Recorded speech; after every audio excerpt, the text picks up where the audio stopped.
Hi, everybody. This is your coach, Andrea Dickerson, and welcome to the Jumpstart Blueprint course.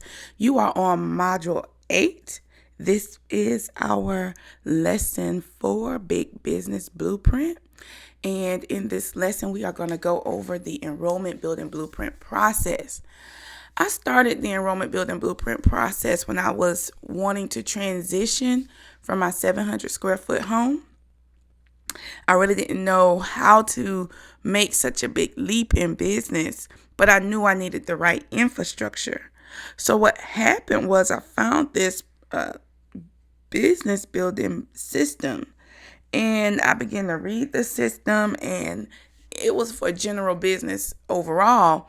And I took the system and I thought it through, and I documented what I did to grow my business or how to take my business to the next level.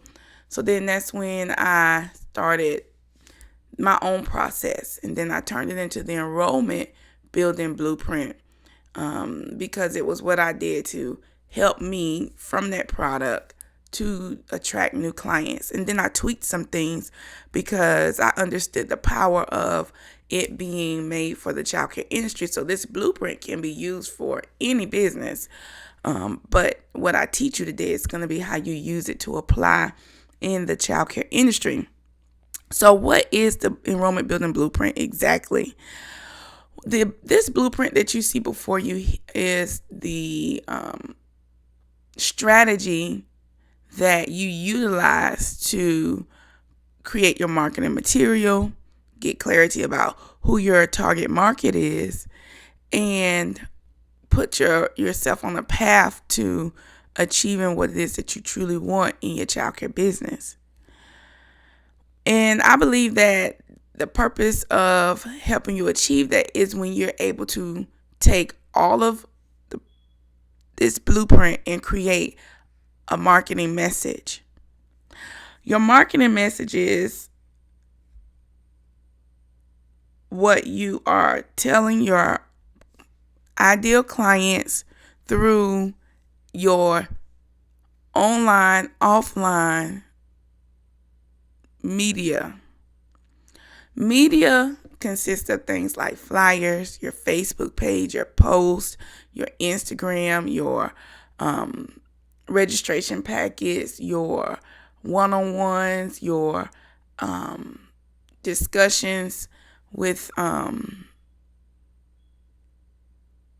people, your meetings, partnerships. So all of that has everything to do with media because that's your brand. The thing that you have to learn is the key to success is being the answer to somebody's problem. I'm going to say that again. One thing you have to learn is that the key to success is being the answer to somebody's problem. Increasing your child care program enrollment begins with a clear message, understanding your target market, the child care problems that you need to solve, and what will make them buy your services. So let's focus on those 4. Increasing your child care program enrollment begins with understanding your clear marketing message, who you're telling this message to, which is your target market, the child care problems that need to be solved, and what will make them buy your services. And focus in on that. You know, I've been telling you guys throughout this course that people buy what they perceive to be what they think childcare should be, or what they think they want in the life of their child, or what they think will help them. Some parents you choose you because of what?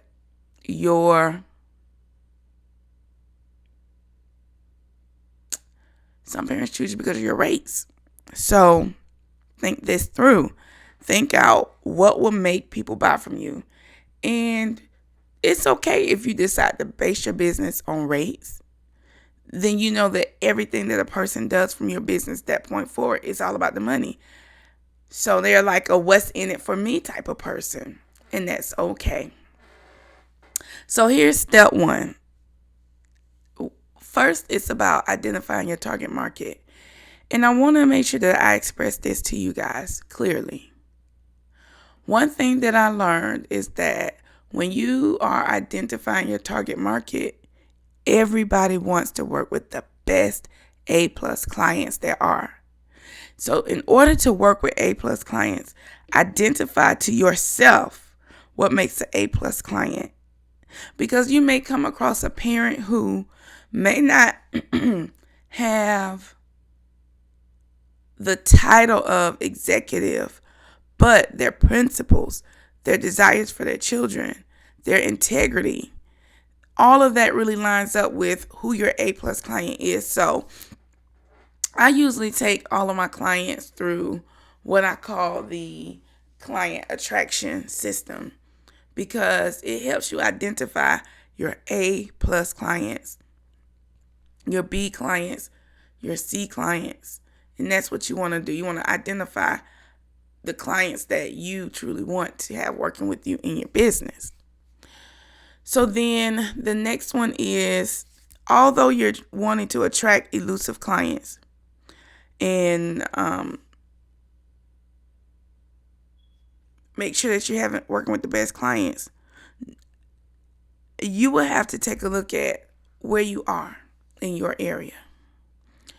If you are located in a middle of the downtown area, think to yourself, who will travel to the downtown area?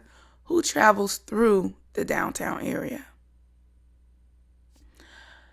What businesses surround the downtown? What's the culture of the downtown area? What's the hours of this downtown area? How does this area operate? How can I bring value to my area? Because you want to think about the area, because most of the time people are attracted to you based on your location. Then you want to walk through,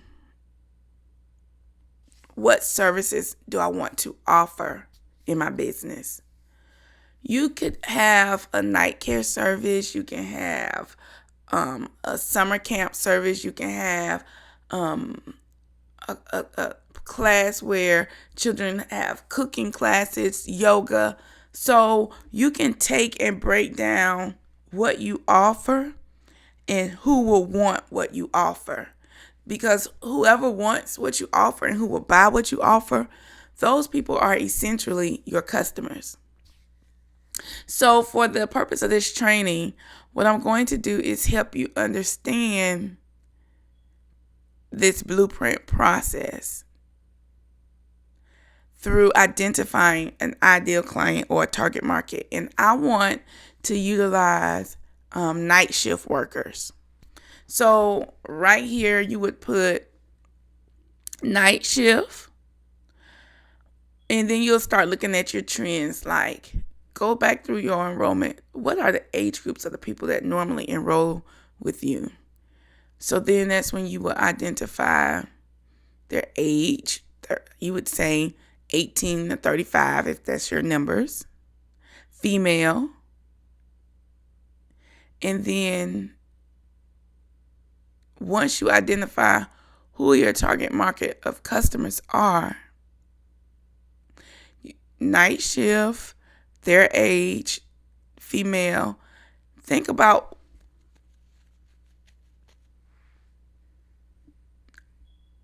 their income. Think about the places they go. Think about where would you find them, because that leads us to number 2. Where are my target market? Where would you find these people? Are there jobs where they'll be at? Do you know the different businesses in the area where they work those hours? If it's not their job, do you know where they shop? Do you know where they do business? Do you know what community partnerships in your area also offer a service to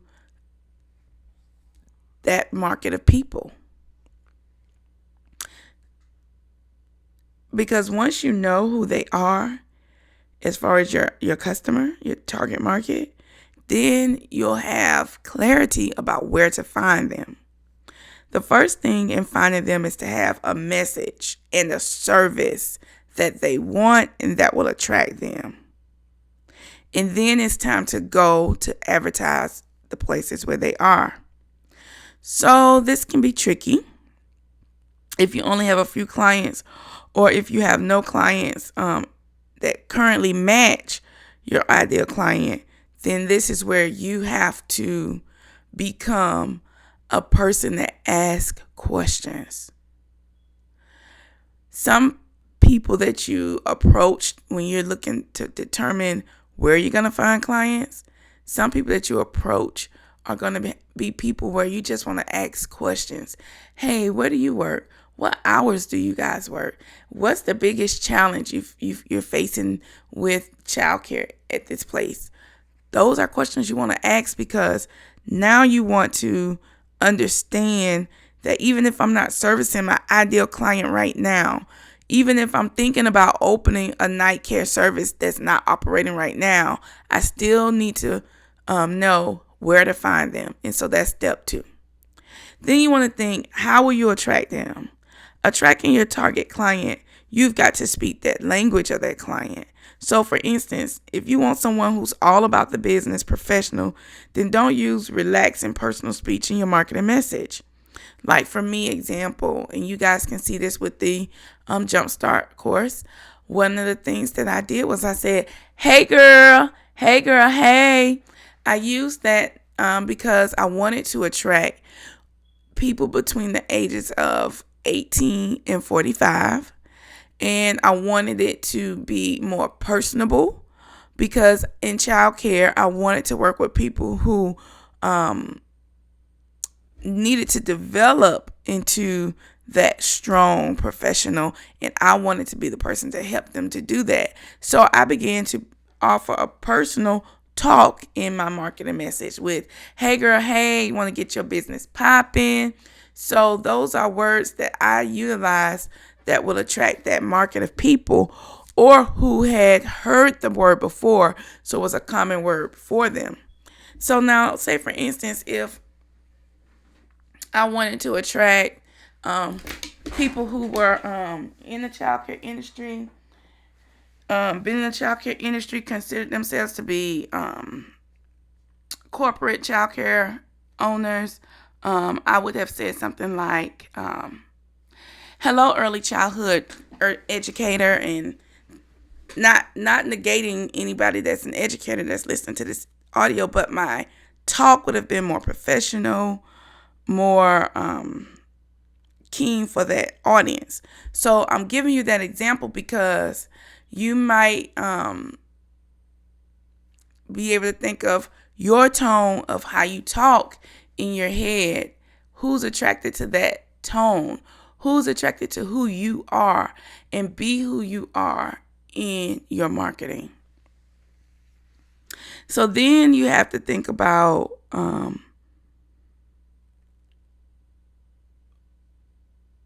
what will attract people to the perfect daycare. This is still on how will you attract them. Number 3, what will attract people to the perfect daycare? Because some people really have no clue as to what we do, who we are, and what it takes. So because they have no clue of that, we want to determine what do they think a perfect childcare program is set up and all about. And the reason why you want to ask that question is because now you can meet expectations in your marketing message. This is the materials that you can create, such as flyers, banners, Facebook posts, words on your website. If you don't have any clients who match your ideal profile, now's the time to up your marketing game. After you've been made aware of what parents think the perfect childcare program is about, you want to now think of how can you add that component into your business. Then that leads us to number 4. What's your unique value proposition? What sets you apart from your competitors? So a lot of times, because we're working through a 24-hour childcare program, a lot of times people have a tendency of thinking all 24-hour childcare programs operate the same. Well, when we say the word 24 hours, is that literally the word that your marketer parents are using? So now you want to think about maybe it's the words you're using that can set you apart from your competitor. Maybe it's the hours that you offer that can set you apart from your competitor. For example, if your childcare program is open up 24/7, but most of the employees in your area, they work for an organization where they call the word split shift, then why not name your 24 hours instead of being 24 hours? Why not give it the actual name that your ideal client is used to? It might be overnight childcare, split shift childcare.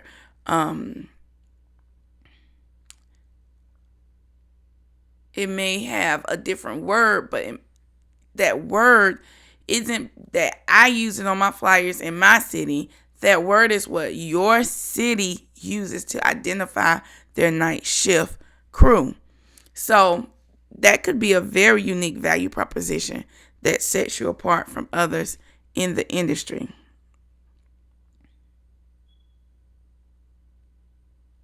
Number 5, my child care program features. Now, let's talk about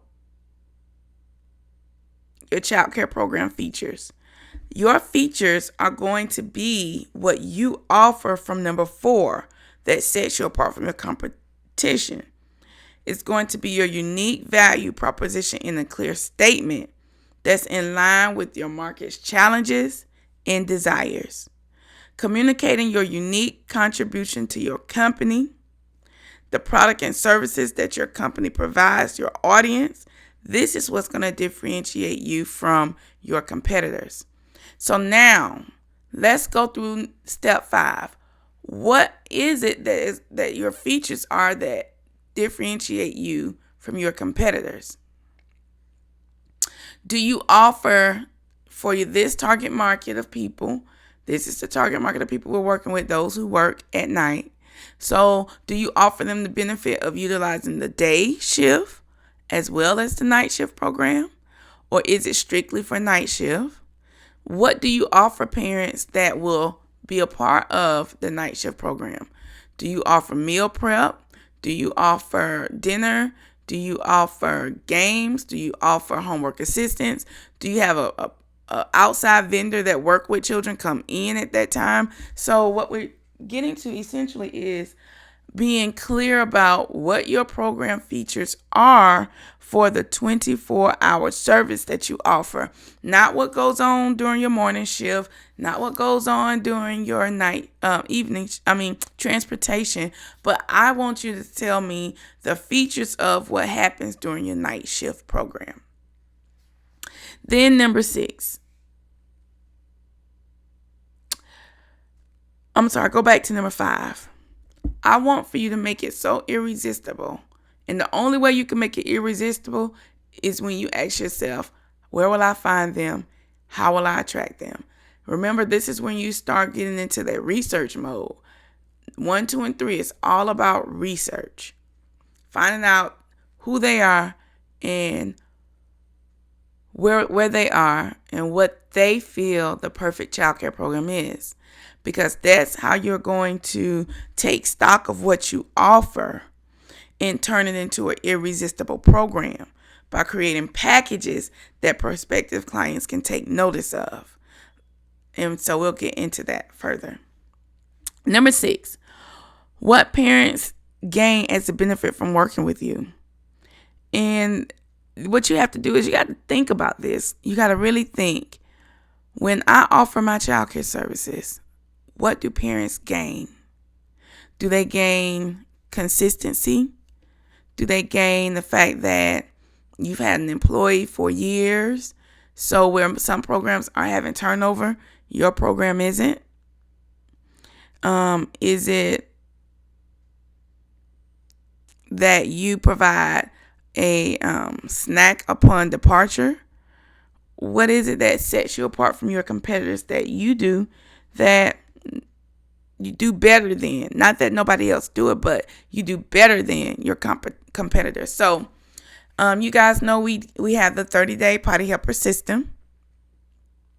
And so on my marketing pieces, I use the marketing message, the only childcare program with the 30-day system.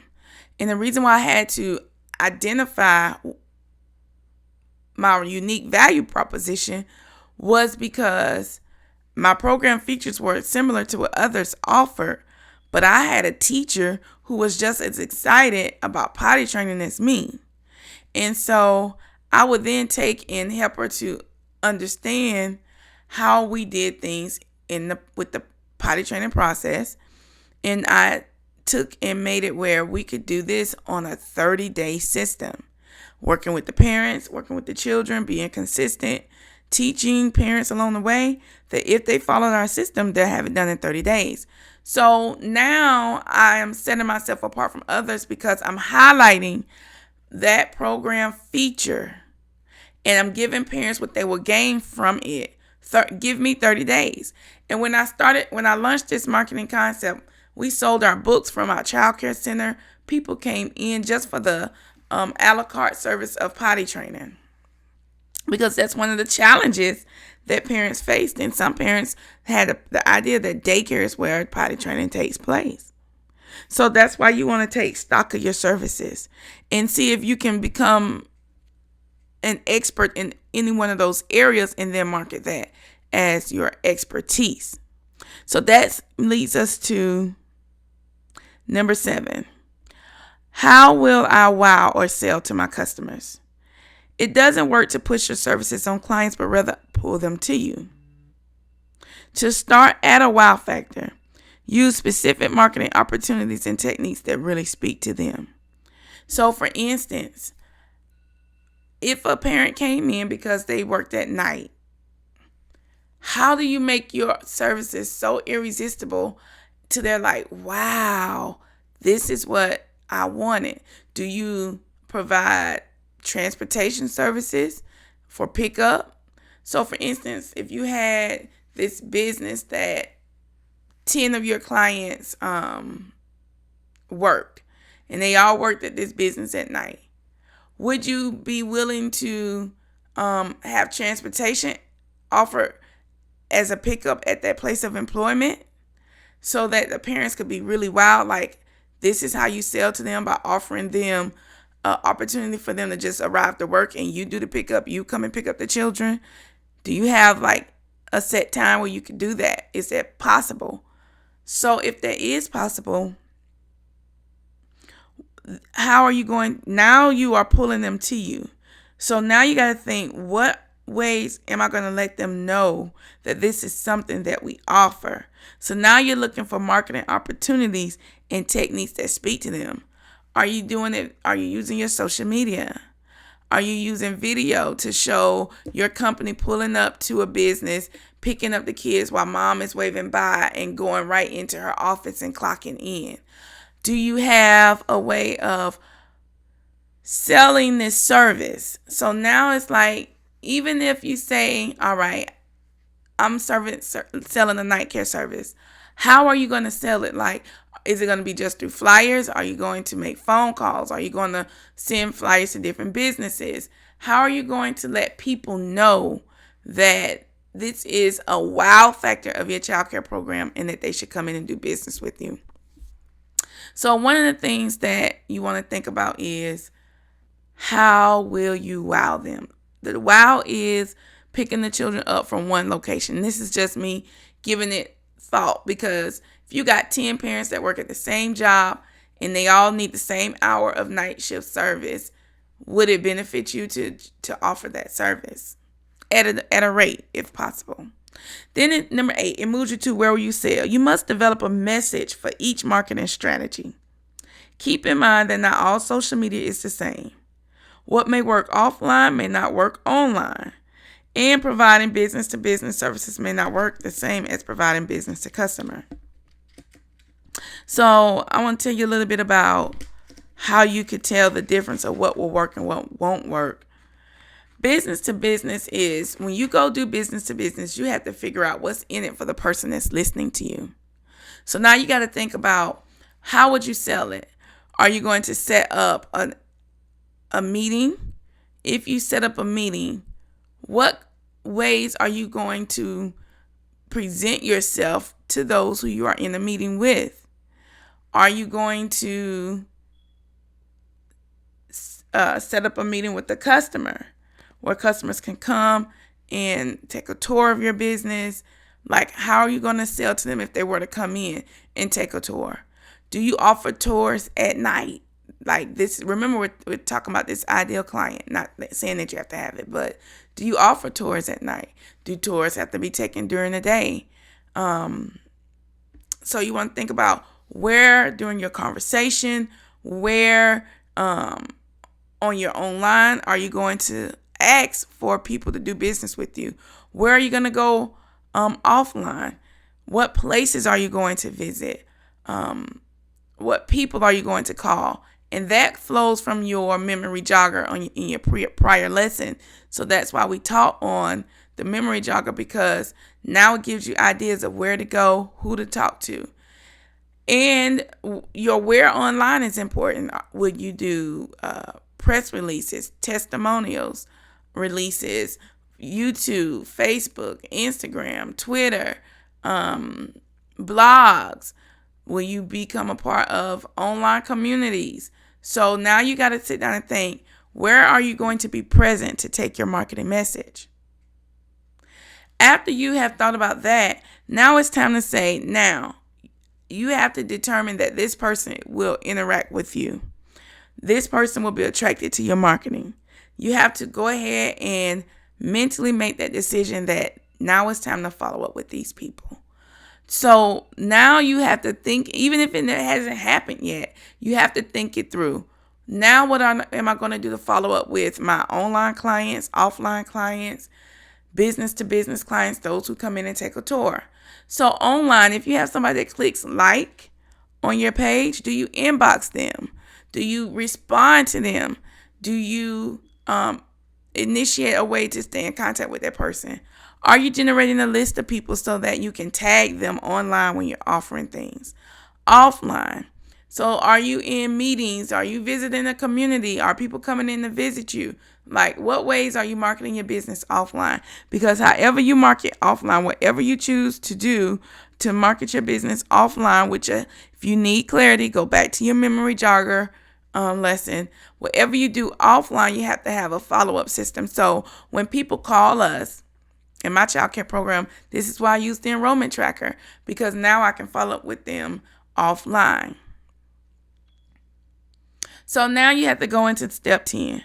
What marketing tools will you use to achieve your enrollment? So now you think about, what resources do you have to accomplish your marketing plans?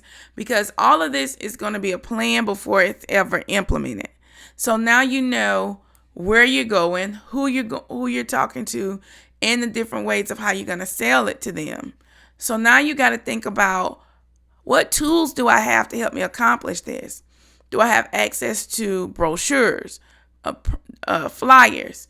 Do I have access to volunteering at the parent PTA? Do I have access to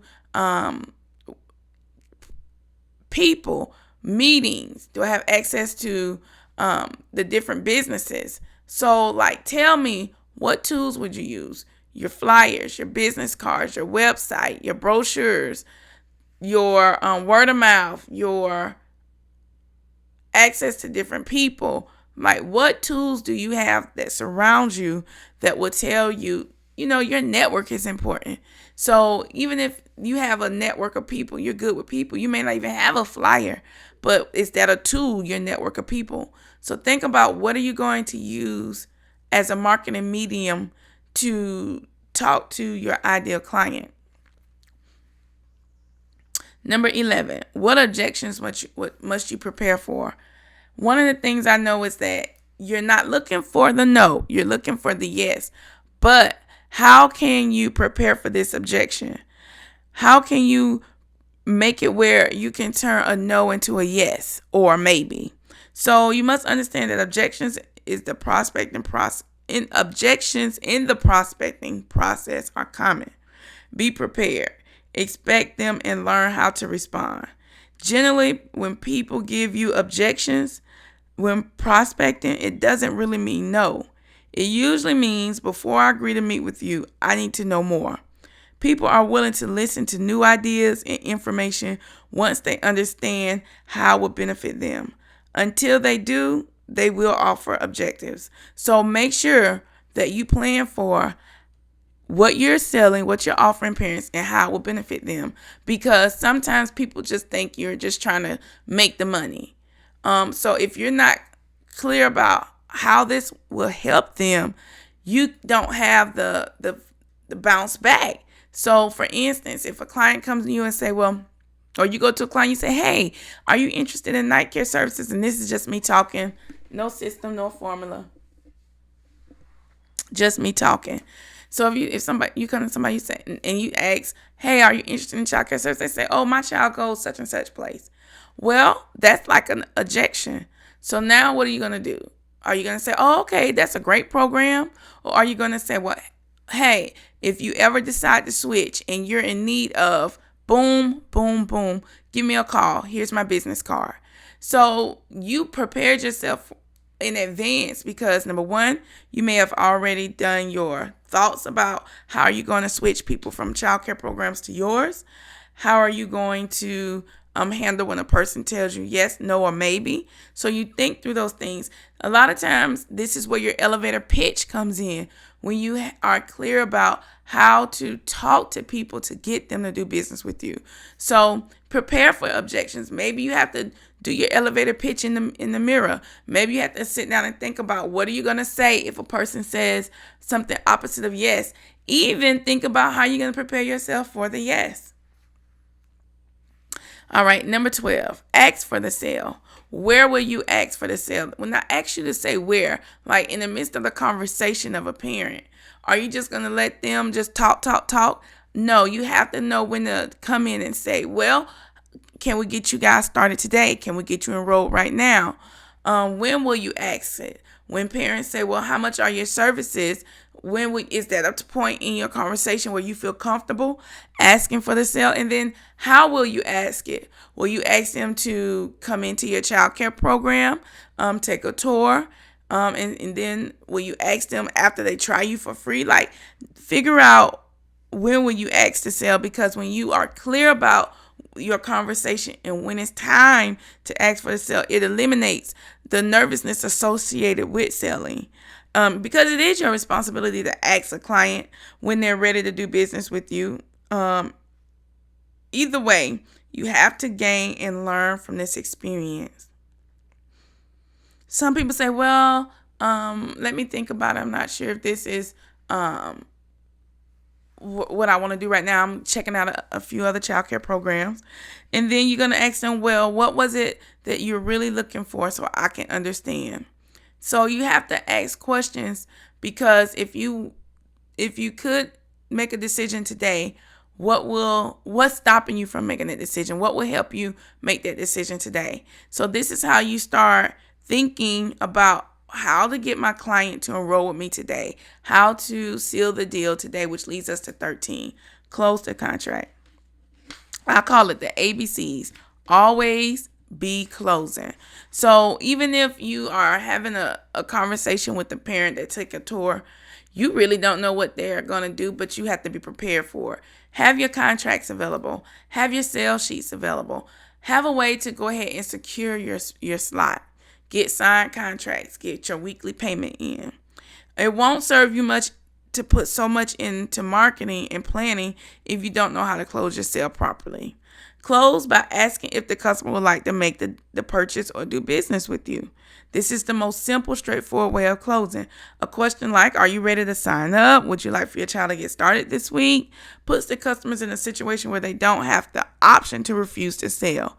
If they answer with either of the options you've given them, then you've made the sale. Get the contract. Ask for referrals. While a person is excited to do business with you, have it where they can save. Fill out this referral sheet. Let it be thorough, consistent with all the information, and save an additional $5 just for filling out this form. See, and what that does is a lot of people give out free registrations. So if it's going to be free, let that registration work for your good. Referral follow-up programs. Don't let your own shyness get in the way of you building your business. Always create a referral follow-up program where you follow up with people who were referred to you. So that will happen if you have your scripts in place. Hi, this is Andrea with Akiba Academy. Your friend Shannon enrolled her child today in our program. Hey, if you're interested in Shannon, you being a part of where Shannon likes, give me a call today. So you have to be willing to follow up with the people that you have asked for the follow-up for. It's a small effort, but it brings forth a great reward. Now, step 16. I went through the blueprint 1 through 16. However, step 16 is the second step of the enrollment building blueprint process. But I wanted you to know that everything you do is to work towards a goal. So I put it at number 16. Because honestly, when you determine who you're talking to, which is your target market, who your customers are, and who will buy from you, you want to figure out how many of those customers you need in order to make your marketing sufficient to sustain your company. So that's why your 30-day goal of how many people you are going to market to, whether it's 10, 5, or want to not just market to, but to close the contract on, that's going to need to be your goal. I would go through this system and strategy every 30 days so that if I'm marketing my preschool room, if I'm marketing my infant room, if I'm marketing my night care service, if I'm marketing my mom's night out, whatever it is I'm marketing, I can go through this system to help me get clear about what I'm doing for this particular program feature in my program, instead of me having a flyer with 50 things on it of what I offer, and it's not really catching the eye of that one person that I really want to have in my business. So now that you have gone in, this is the enrollment building blueprint process, and I want for you to continue to utilize this system every 30 days in your business, and you will see where you can achieve when you go through this system of creating an enrollment process to attracting people into your business. Let's get ready for our next lesson.